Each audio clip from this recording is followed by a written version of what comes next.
The Bird Hunter and the Partridge. A partridge went out looking for food alone and wandered into a hunter's trap. The hunter, who was watching under the cover of the bushes, pulled the rope and caught the partridge instantly. The partridge begged and pleaded for its life, saying, "Sir, please let me free. I promise I will bring you some of my friends to your trap."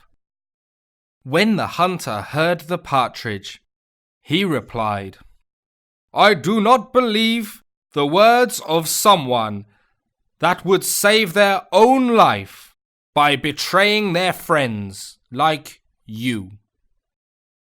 When he finished speaking, the hunter took the partridge back home to cook and eat for dinner.